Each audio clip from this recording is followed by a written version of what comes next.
Haider Alabed here. I'm the Program Director for Techstars Industries of the Future Accelerator Program. With me today, I have the infamous Tricia Martinez. She is the Managing Director of our Industries of the Future program. And we have a special guest today, James Sinka. He is the co-founder and program partner of OnDeck's Deeptech Fellowship program. We're going to be diving into the topic of startup resources and community within the Deeptech ecosystem today. I'm just kind of sharing about our program and OnDeck's as well. Right before I hand the mic over to Tricia to give a quick high-level overview of our program, just a quick reminder, if you're tuning in out there, whether it's LinkedIn or on Crowdcast, you can ask a question if you're on Crowdcast at the bottom of the screen. If there's a particular company or you feel like you have a profile that aligns with either of our programs, feel free to comment and we'll do our best to follow up. With that, Tricia, I'll take it away. Thanks, Haider. Thanks, James. So excited for you to be here. Everyone, as Haider said, please use the chat. Feel free to tell us where you're calling in from, what you're building, whatever information you want to share. James and I were talking, and we really thought that the deep tech ecosystem needs further growth and more resources, and we wanted to come together because we see that we together can provide resources and support to a lot of the companies in the ecosystem. So we're here to support you guys. We want to hear what you're building. We want to help you.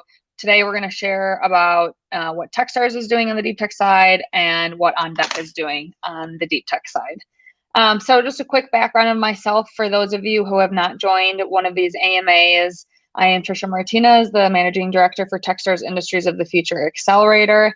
I am a serial entrepreneur, having spent most of my career in the deep tech space, specifically bringing new blockchain technologies to market in sub-Saharan Africa.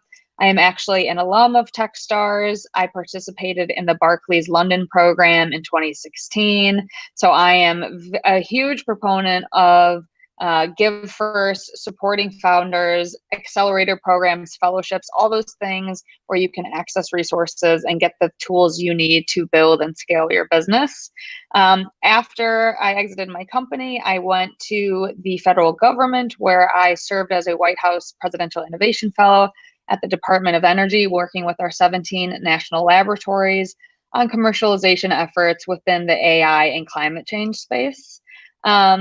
Let's go to the next slide.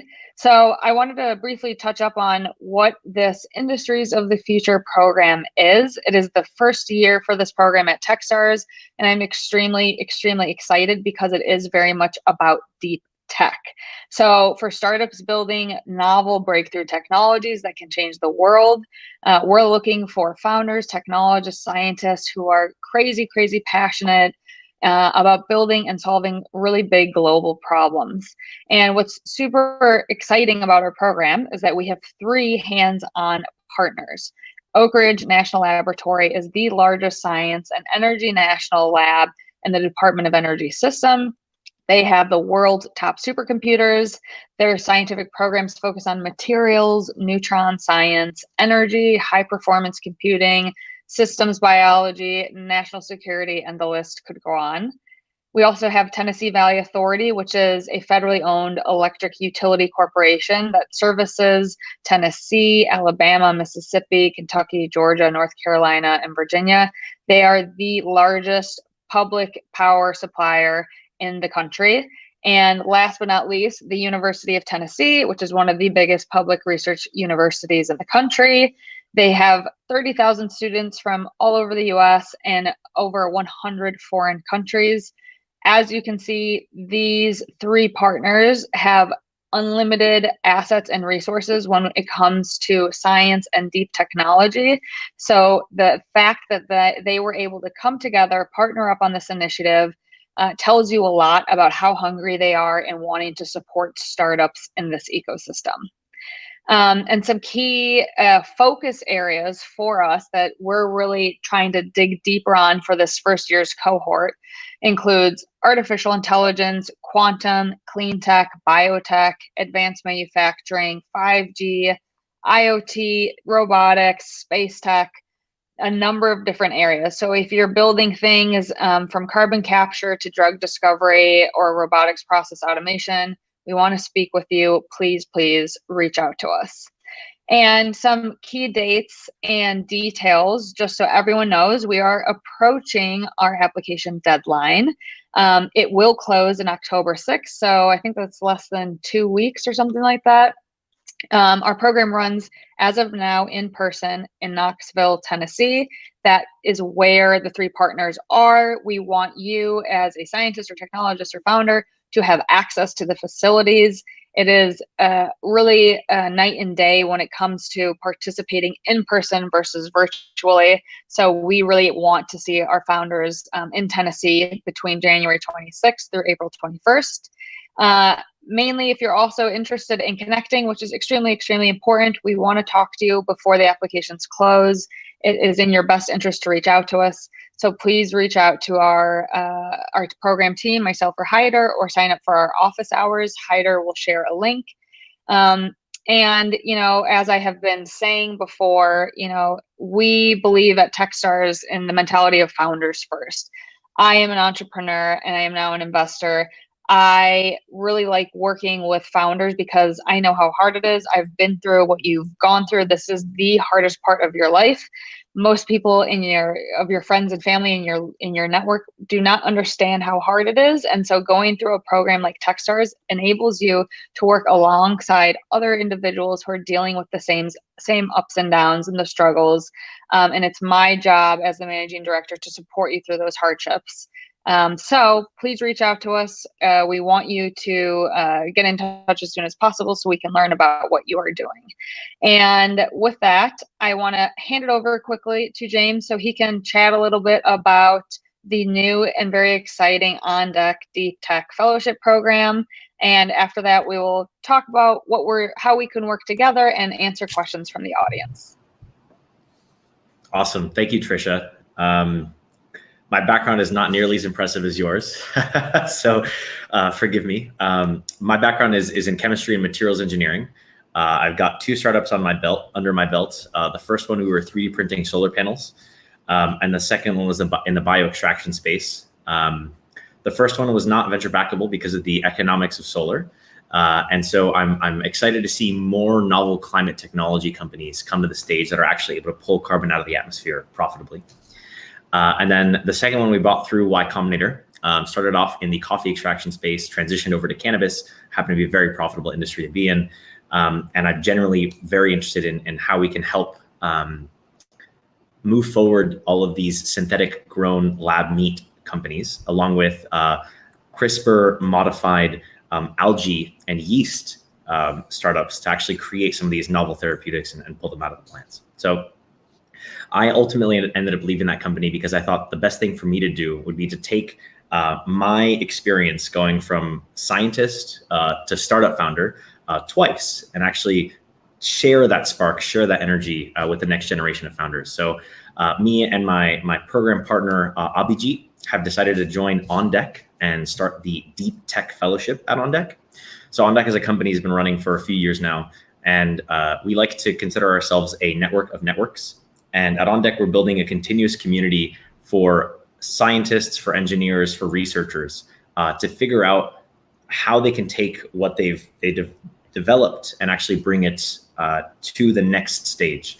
And one of the reasons we're interested in, or we're hosting this this chat with you all, is we feel like we are pre-Techstars.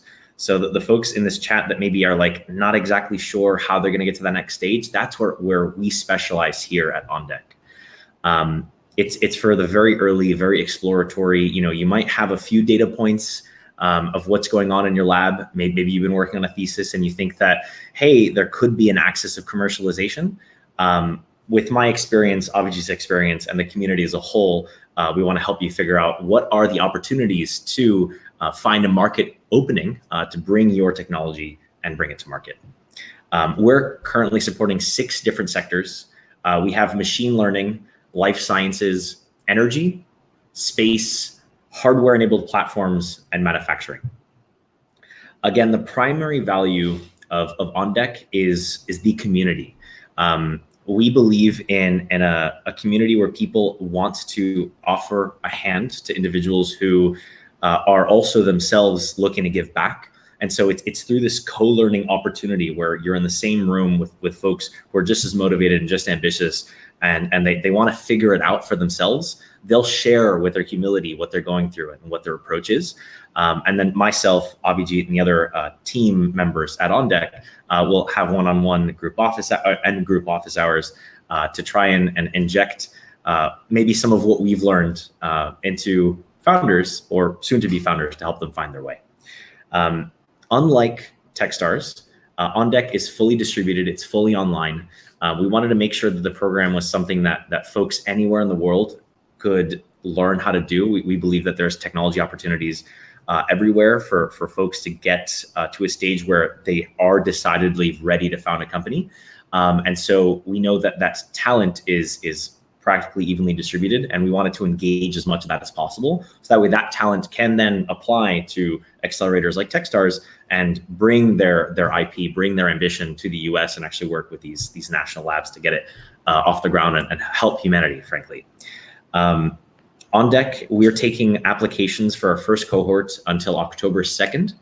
So a little bit before the application here, but we'll be running 3 cohorts a year. So if right now you're not quite ready, you're still dipping your toes, we will have a second set of applications ready in March of 2022.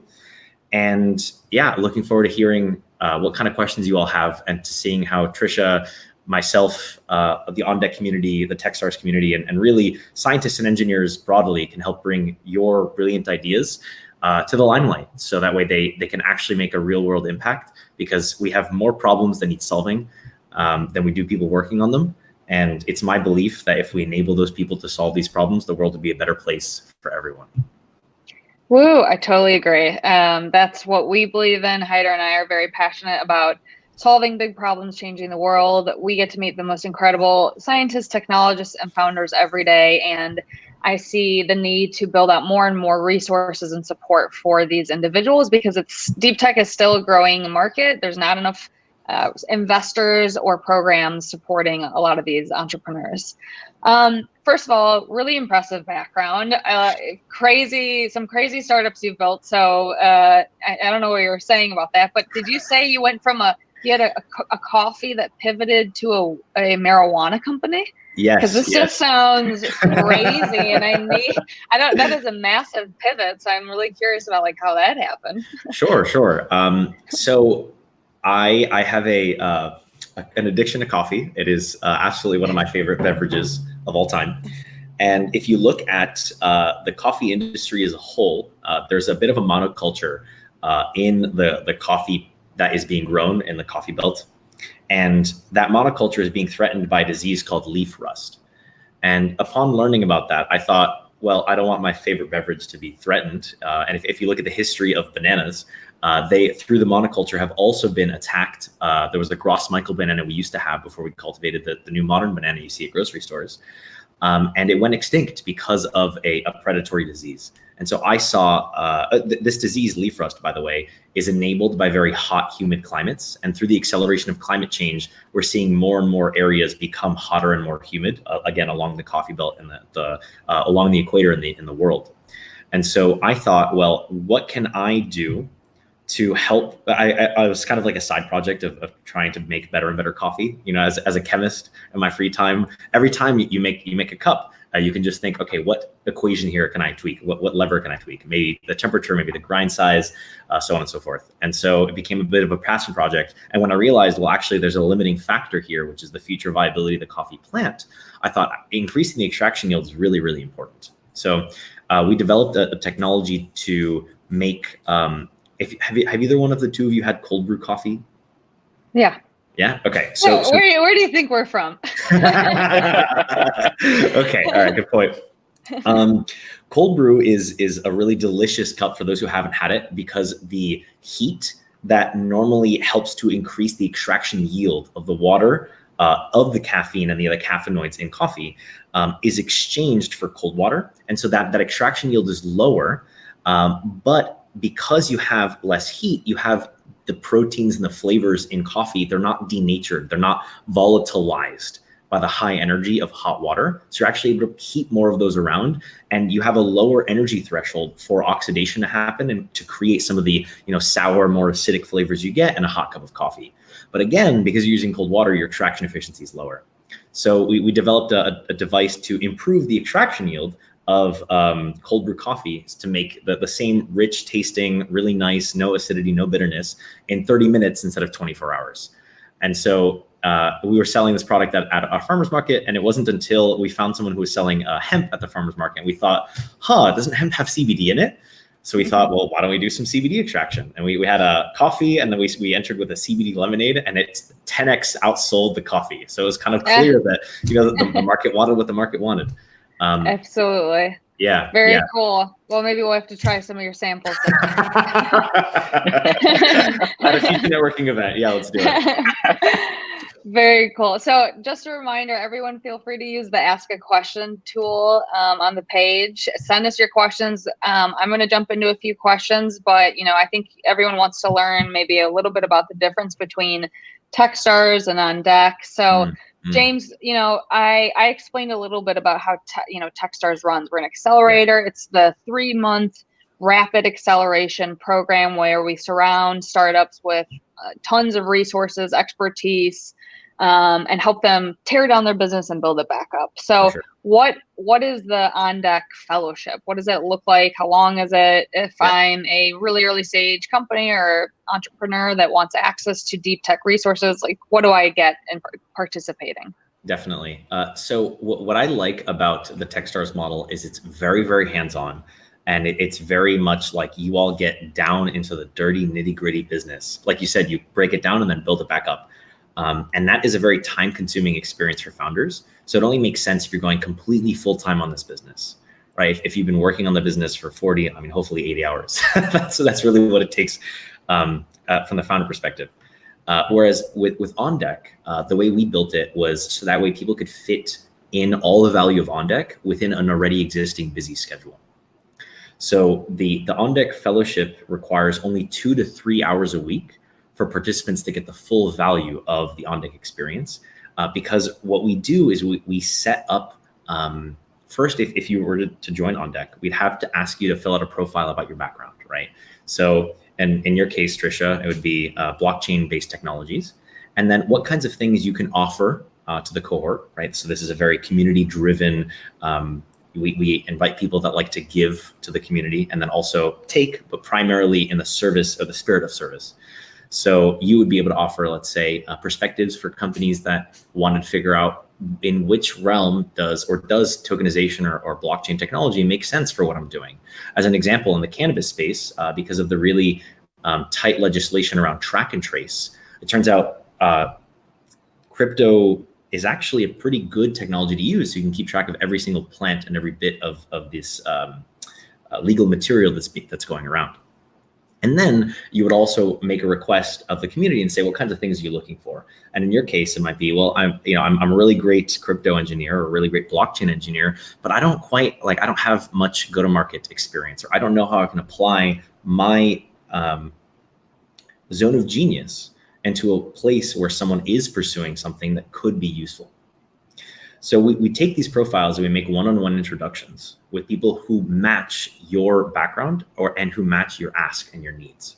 So the idea is, because we're an international organization, we take people from the UK, from Europe, from Africa, Asia, America. We want to introduce you to people who you otherwise would never have met. Because Tricia, like you were saying, it's a very lonely process to build a deep technology company. And at the end of the day, we're very fortunate to be close to the intellectual hub and the venture capital hub that is Silicon Valley and has inflated and grown into the United States. So we want to give access to someone who, in Asia might not have any connection to Silicon Valley, but is really, really raw and talented and hungry. The opportunity to find a prospective co-founder or someone who's working on a project and get those people to meet.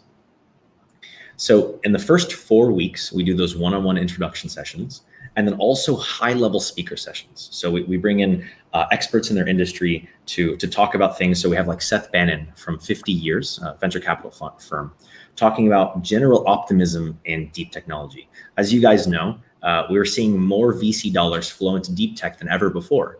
And so the idea is, how can founders take advantage of the shifting tides, and why it's now possible to be building deep technology companies, whereas a decade ago it wasn't.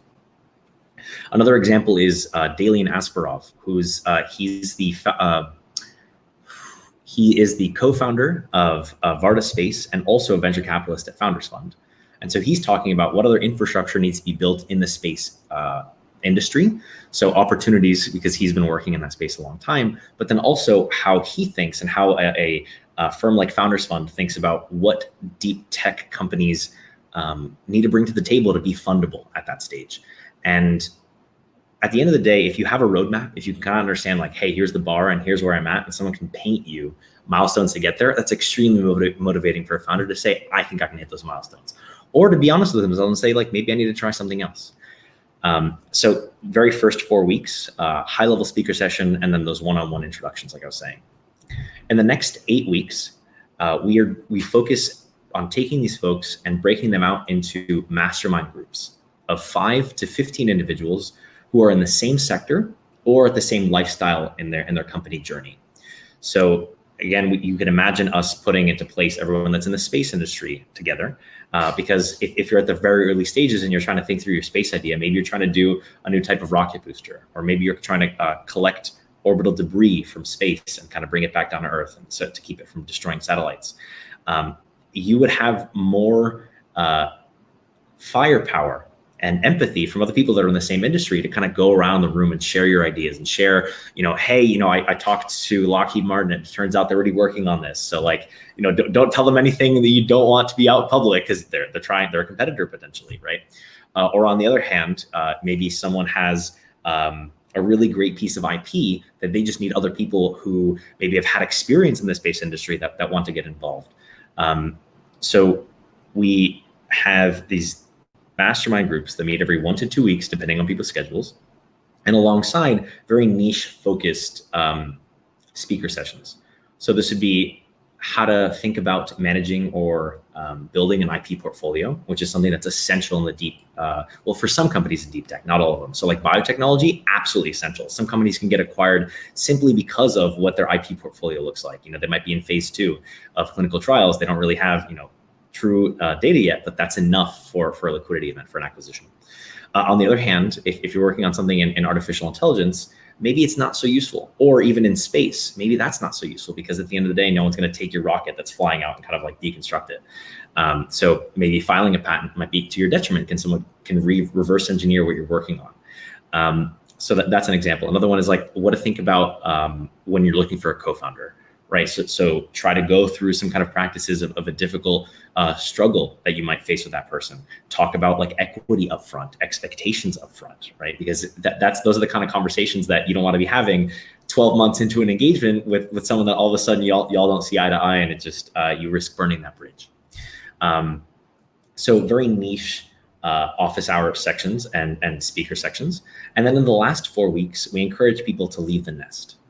So if there's someone who decided that, okay, I want to start a company, I have an idea, let's go out and get funding, we would help them work on their pitch deck, right? We would help them say, what kind of story are you trying to tell here? What do you know that other people don't? What's your go-to-market strategy? And encourage that founder to leave the nest. Maybe there's someone that decided, hey, listen, I've learned a lot, I got to meet a lot of people, but it turns out the founding role is a little bit too stressful for me. I actually want to get a job working for a space startup. We'd go to our network and look at all the opportunities that there were from space founders saying, well, hey, you could work at Varda, you could work at Planetary Labs, so on and so forth. So it's all about taking the folks that have now gotten really intimate collisions with other people who they wouldn't have, to build context and for them to figure out, what do I really want to do here, right? They're explorers, they're adventurers in the deep tech space, and say, all right, now that you have a path or a goal, let's get you a to-do list that you can execute on to help get you to the next phase of that journey. And so from 2 to 3 hours, very lightweight for someone that's busy, either in a PhD or working in industry, and trying to figure out, like, is the startup space the right thing for them? And as you heard, 4-8-4 is our schedule. So it's a 4-month long cohort.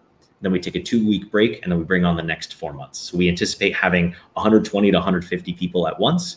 Then for the next cohort, again, another 150. And so you can imagine this continuous community growing. So we see people coming in initially being explorers, kind of saying, like, I like the space industry, that maybe they've worked as a software engineer for 10 years at Facebook. And they're like, I think space is gonna be the new hot thing. They can come in and bring their expertise with project management, with software engineering, to someone who's got a really brilliant PhD thesis, but doesn't really know how to do, let's say, data modeling. Right. And so we see that cross cultivation of ideas. For the first time, the person's an explorer. And then maybe then it's the second time they're looking to figure out how can they be a founder. And the third time they're looking to come in and do something sales oriented to really prove that they're worth venture capital interest, or they're ready for something like a Techstars. So I could be an engineer, an investor, an entrepreneur, or have a full-time job and participate in the fellowship because I'm curious about deep tech. I know maybe I want to get into the space, not entirely sure where. I might not even have a startup, but I just want to explore more. Does that sound like I would be a right fit for me?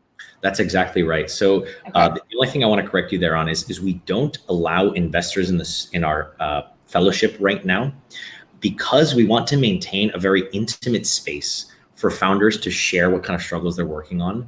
And at the end of the day, if you feel like there's someone that's watching over you, that's going to be judging you to say, oh, well, I don't really think that this is something investable, you lose the psychological safety to be honest. For sure. And get true feedback from the community. But exactly to your point, the idea is it doesn't matter where you are in the industry. Right. So we take folks that are non-technical, that all they've had is project management experience. But if they have a vision for why they want to be in this area, right, they think, hey, space is really brilliant, and here's some of the research that I've done. We need to see that someone's motivated, that someone has done their homework. And then this is a way that we can add gasoline to that fire, to that curiosity. They're a perfect fit for OnDeck Deep Tech. Okay, awesome.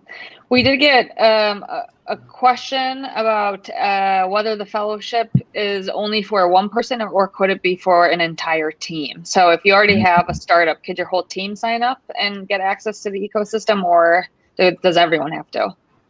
No, that's a great question. So we do have some individuals, or some teams, I should say, that come in and participate.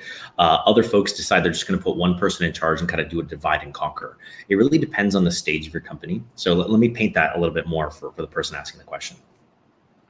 If you're a little bit more advanced and you're saying, hey, we already have operational experience, all we need is to meet some deal makers potentially in the space industry, then you can send the person who's the head of business development to come in and meet, let's say, Dalian, or meet someone from Astranis that you can get some kind of handshake support on, as opposed to if your entire team is looking to level up and kind of have more exposure about how do you go to market, or how do you tell a story. Then it would make more sense if you're at the earlier stages to bring the entire team in, because each person would have their own experience and kind of take away something different from OnDeck Deep Tech.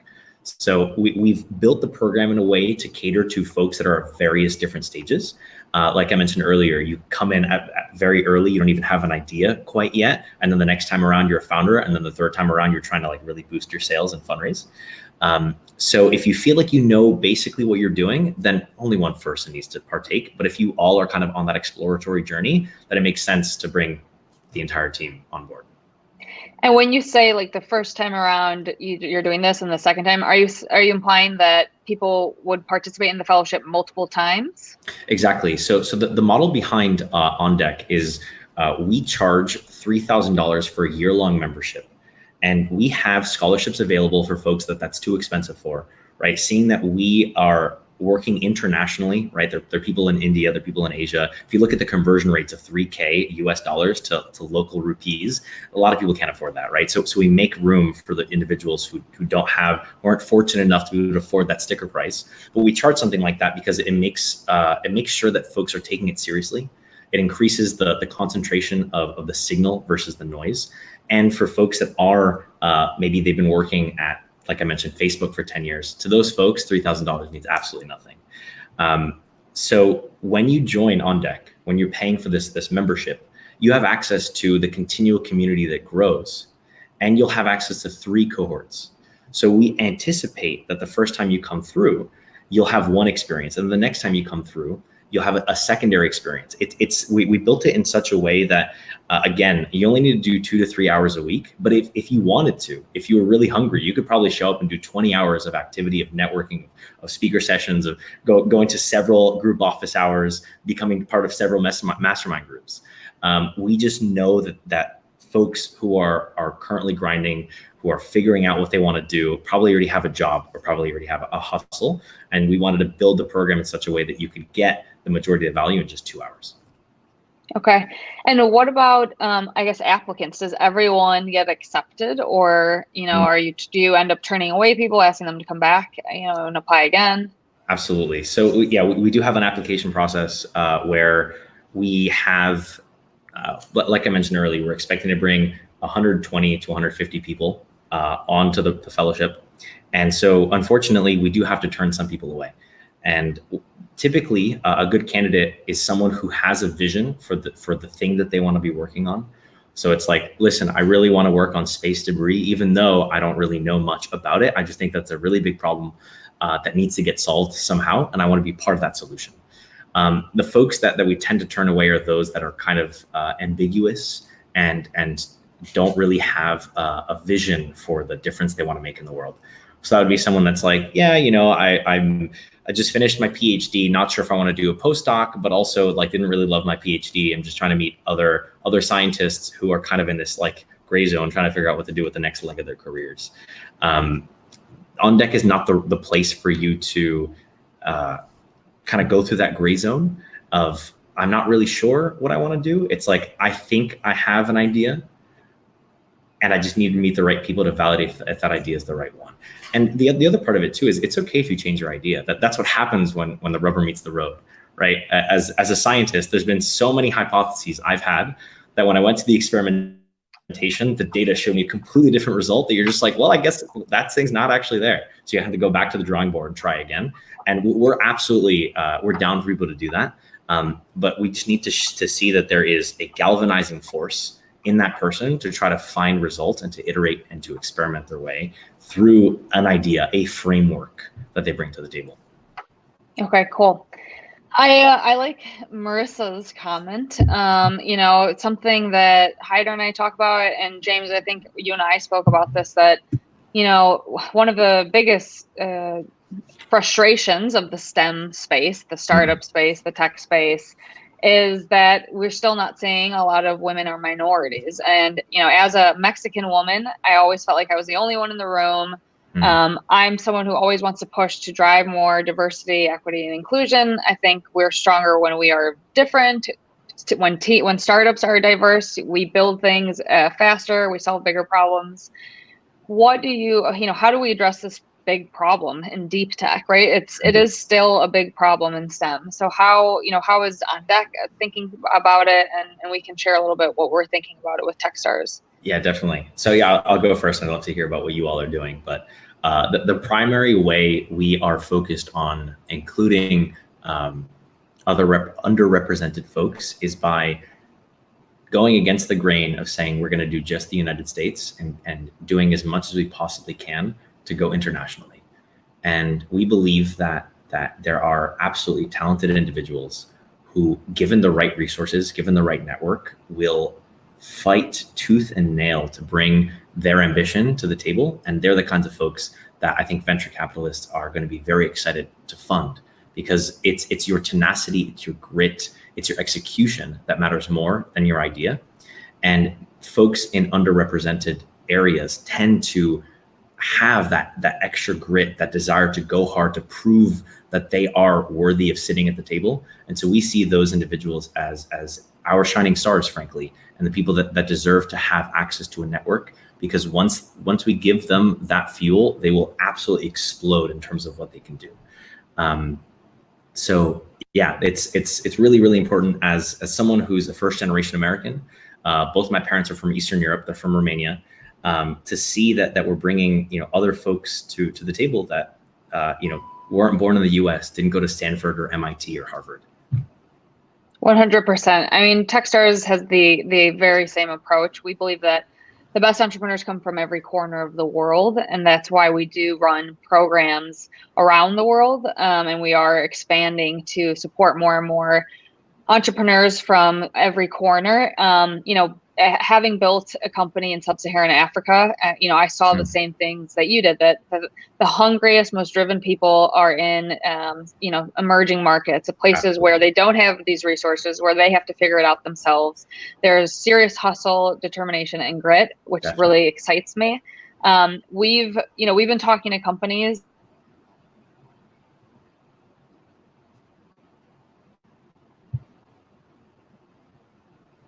Did we lose her? Yeah, I think we lost her. That's okay. To carry on, that's exactly, Tricia was kind of hitting the nail on the head. It's a huge focus for us. It's always top of mind.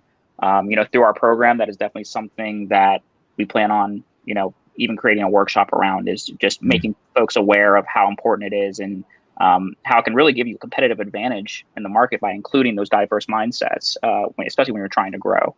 So, extremely important for us. Very excited, obviously, to be able to be in the position to amplify those type of backgrounds, and it's going to be exciting. So I believe Tricia's trying to come back up right now, so let's bring her back up on screen. Sounds great. Perfect.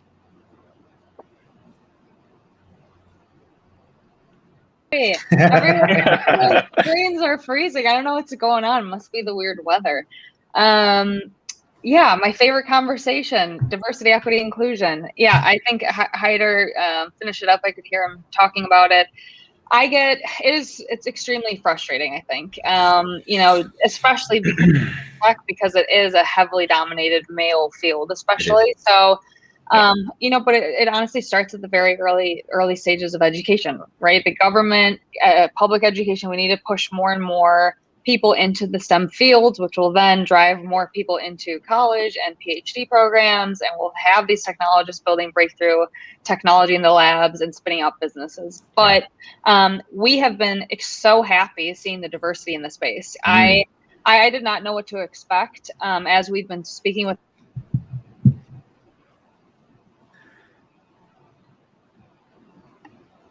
Oh no! We're building. There we go. Okay, you're back. You're good now. You're back now. Okay. It's okay. Long story short, we're talking to really great companies from around the world. We do need to keep pushing to drive more education and efforts to find, underrepresented founders. So I think together, OnDeck and Techstars can come together and collaborate on that. Definitely. The two more points I want to make here. The first is, as I mentioned earlier, the majority of our scholarships do go to folks in countries that aren't the United States, Canada, and Europe. And that's because it's really difficult for those folks to be able to afford a Western education, even though a lot of the access to capital is in Western markets.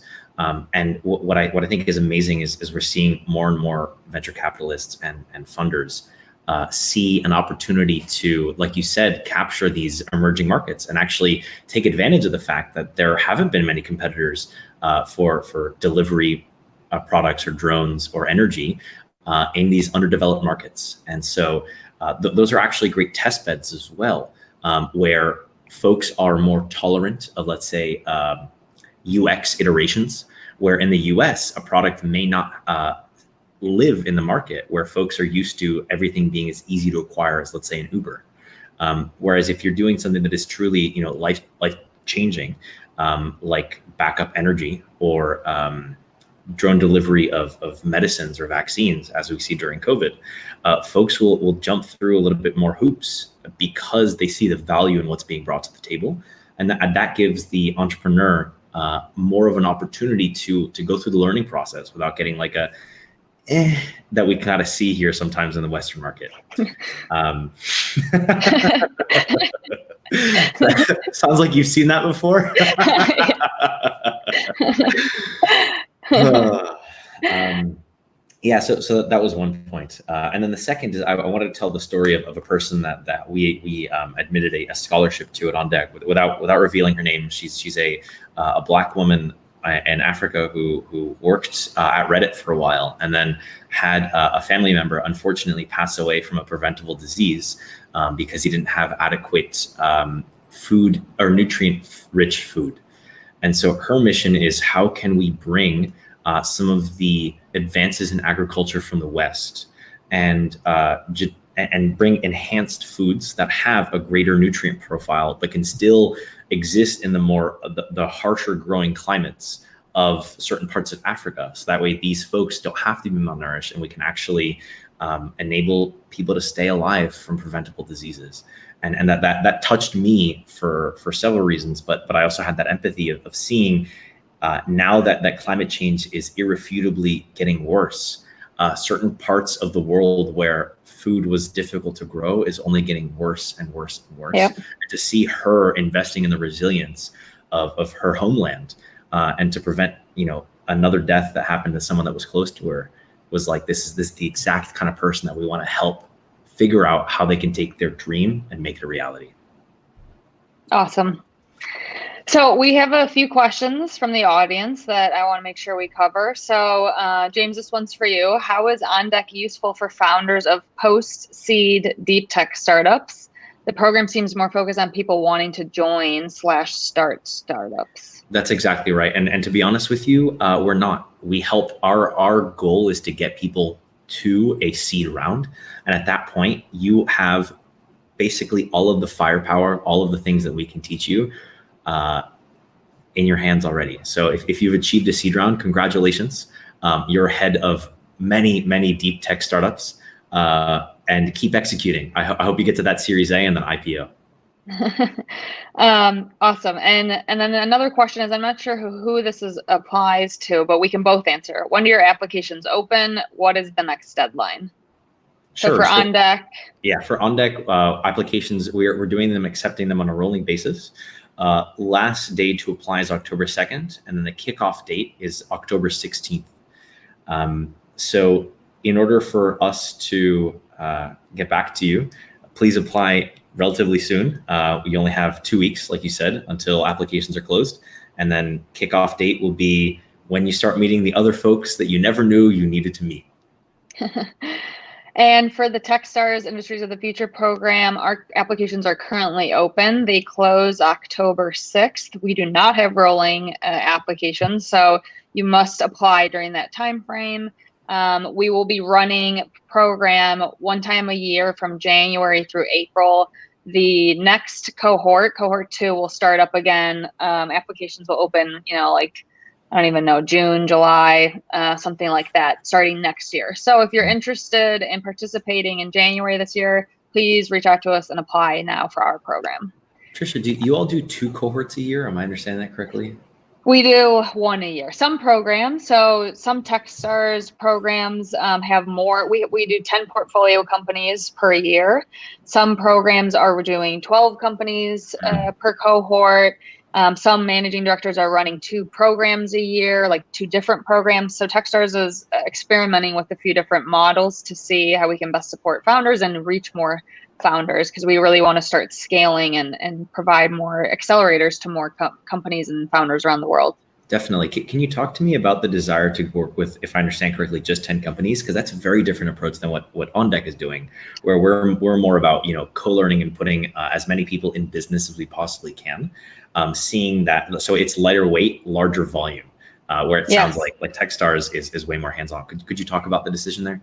Yeah, so I mean, this is the 10 company model is more of a portfolio approach. So as investors, we only have the ability, myself and Hyder, to support so many companies. If we brought in 100, we would not be able to give hands-on resources, guidance, and connect you to our network, help you secure customers, help you fundraise. It would just be impossible.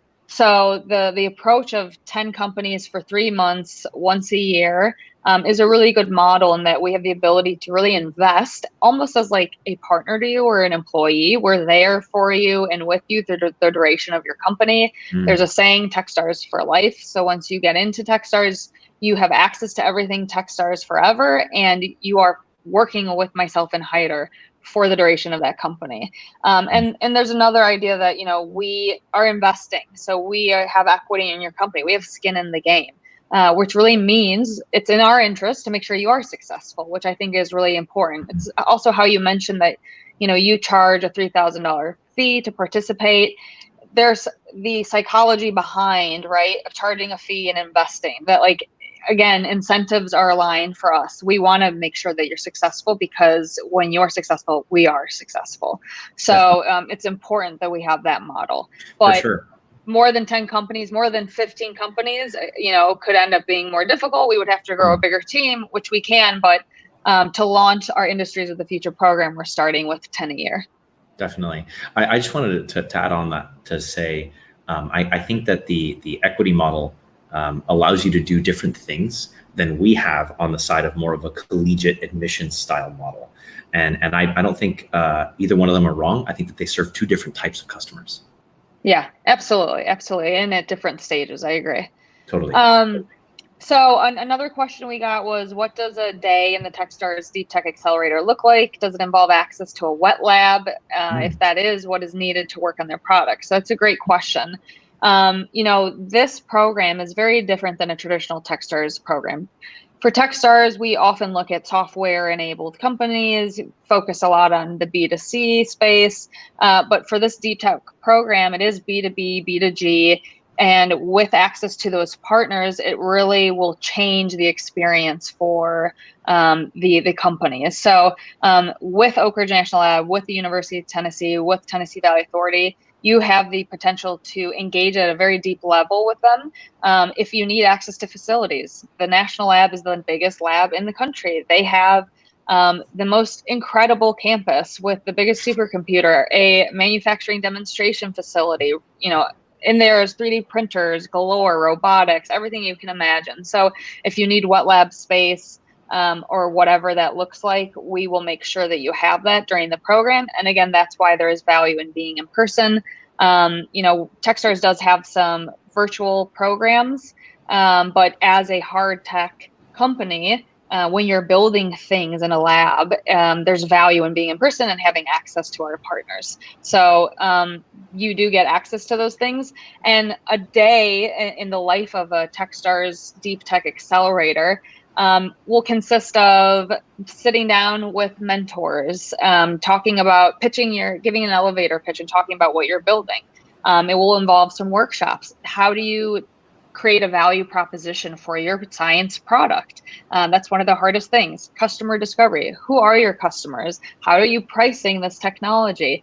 How do you think about a cap table? How do I value my technology? What is an investor, engagement going to look like when I want to raise a seed or a Series A? What does valuation mean? Everything from fundraising to managing your books to pricing your product to finding customers are all the things that we're going to go through in 3 months.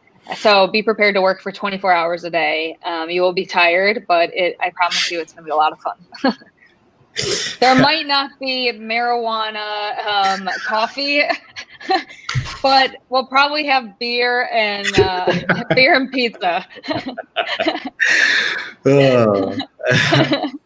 Thanks too much. That might have been too much. No, that was perfect. And I think that actually goes to highlight one of the cool differences between OnDeck and Techstars, where it's most of the people that come through OnDeck are they're not ready for the full gamut of looking at your books, thinking about how you're kind of being received by investors.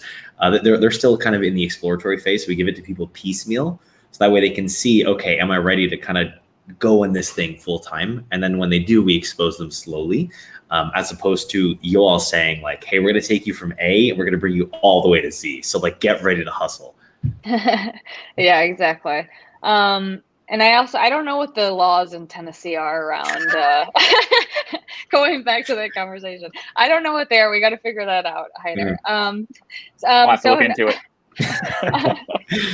Another, hey, it's for testing of products, we got to support the entrepreneurs, right? Give first. That's what we're trying to do. Give first. Yeah. So another question: will we actually have time to test our prototypes in the labs during Techstars? Will we have to reserve or plan ahead with the team at Oak Ridge National Lab? So yes, any company that I've been speaking with that wants to work or engage with Oak Ridge National Lab, I've been asking them to identify the groups at the lab that they would want to engage with and define what a research project could look like. So with Oak Ridge National Lab and University of Tennessee, we've designed a model where they're essentially they're each creating research funds and allocating money to that. So normally as a startup, you would have to pay Oak Ridge to conduct research or pay the University of Tennessee because you're utilizing their facilities and their researchers' time. Somebody has to pay for that. But in this case with Techstars, they will be covering that cost. So before the program starts, I want to make sure I can connect the teams together, figure out if there's potential collaboration or interest. So as part of the application process, we'll be asking you how you would envision engaging with all three partners, one of the partners, and what your request or needs would be from a tech and facility perspective. That was a great question. Yeah, really good question. Okay, we're getting a lot more. So what is a good TRL level to be at for a deep tech startup when we go looking for seed funding? Oh, the good TRL question, the good old TRLs. I hate TRLs. Really? I don't know, there was something about being in the federal government. I'm like, I just don't think, people in the startup tech world don't think generally in terms of TRLs, right? We're talking prototype, are you pre-product, pre-revenue? And so, being at the Department of Energy, I always was trying to break down the TRL levels, and right, a lot of scientists, universities, labs think in TRLs. So totally understand that. I think what I don't like about TRLs is that people define them differently. Right, and it varies across the government. So the Air Force defines it differently than the Department of Energy. So that's where there can be confusion. To answer the question, I would say Natasha, not at all. It's not. I wasn't saying it as an insult. Whether you're in the startup world or not, it's a good way to communicate. So I don't think there is a defined TRL. If you're at 1, then that's obviously very, very early. What we want to see with Techstars, and then I'll also let James reply in regards to OnDeck. With Techstars, what we want to see is that you've been working on some type of technology and that you probably have a prototype. Whether you have tested that prototype or not may or may not matter, but we want to know that you're not years away from testing this prototype. The idea is that hopefully you can get some customers utilizing it so that you collect data and can keep learning from it. So that's important to us. Having revenue is not important. It's an indicator of something, but it doesn't mean that it's an indicator of success always. So as long as we see that you are an subject matter expert, you've been building something for a while, you do have some sort of prototype or you're pretty close to it, that's a really good indicator to us. James? Yeah. So I want to echo what you said about the TRL scale being relevant sometimes, but not always. In my experience, the TRL scale is really useful for talking to folks who don't necessarily get startups. And so it's a really great scale in, let's say, academia or maybe in government. But to your point, if you're already startup fluent, then you want to talk about, okay, how far away are you from your MVP? Are you building your V1 or your V0.1? One of the things that we like to do is to help folks conceptualize how they might actually build a V0.1 instead of their V1. So as an example, originally when I was working on my coffee idea, the thought was, should we build a large machine that we could actually have folks use or we could sell to other folks to actually produce? What we realized was, well, maybe the best way to do this is just make a few bottles of coffee ourselves and kind of get some feedback from friends. So we thought about how can we chop the MVP expense or barrier down by a factor of 10, and what's the smallest thing we can do to validate that someone might even want this. And so I'm trying to infuse that into folks that are, even at the ideation stage. So you might just have, let's say, a new model for how a rocket engine might work. You should take that model and kind of boil it down into what the features might be and talk about those features to someone who's working in the space industry to say like, hey, if we could get this propulsion for this weight at this price, is that interesting? Because you might save yourself 10 years instead of having to try to tinker away and actually build that rocket engine by just taking what the features are and going and shopping it around to potential people who might want to use it. So we take folks very early at the TRL scale to get them to a point where they're ideating and saying, okay, do I actually have to build this thing, or can I talk about what it'll do to figure out, will the market want it if I do build it? I think that's such a good point, and it's also so difficult, especially if you're maybe a scientist, to wrap your head around. Like, so MVP, minimum viable product, for those of you who might not know it, how can I, if I'm building some carbon sequestration technology, to the idea of creating a very minimum viable product that costs near nothing seems like laughable, right? And it could cost hundreds of millions of dollars and years of research and development, and then you find out it's just too early or it's just not going to work out, and that's really frustrating. So I think it's the founder's job to figure that out. You got to hustle. You have to figure out how to navigate, how to boil that massive game-changing technology down to something very simple where, like James said, you can almost put it on a piece of paper and start pushing in front of people to at least get feedback, to get reactions, to collect some data. I would say that a lot of the companies we're speaking with have technology that they've been building for quite some time. They've received SBIR funding or grants, so it's made it much easier to build these MVPs and start testing. But that's one of the most difficult parts of deep tech, is it costs so much money to create a prototype, and so much time. So I have 2 minutes before I have to run to another meeting. I'm actually interviewing someone for Deeptech. I've decided to drop my email and the website in the chat. If there's any questions you all had that I didn't get the chance to answer, just shoot me over an email. As a reminder, our applications close on October 2nd, but we are doing rolling admissions. So if you apply tonight, you'll find out sooner rather than if you apply on October 2nd, and we might not have a spot for you. Awesome. James, this has been such a wonderful conversation. I feel like I haven't laughed so much in an AMA, so I really appreciate it. Nice. Good. Yeah. Cannabis coffee does that to people. Cannabis coffee, exactly. Yeah, I think we covered some good things. Everyone, reach out to James with questions if you're interested. Reach out to me and Hyder if you want office hours. Apply to our programs. We have lots of resources for deep tech companies. We need all of you to keep building. You're the ones that will change the world. Absolutely. Don't be afraid to ask for help. We are here to support you. Thanks so much for joining, everyone. Keep hustling. Thank you. Bye. Bye-bye.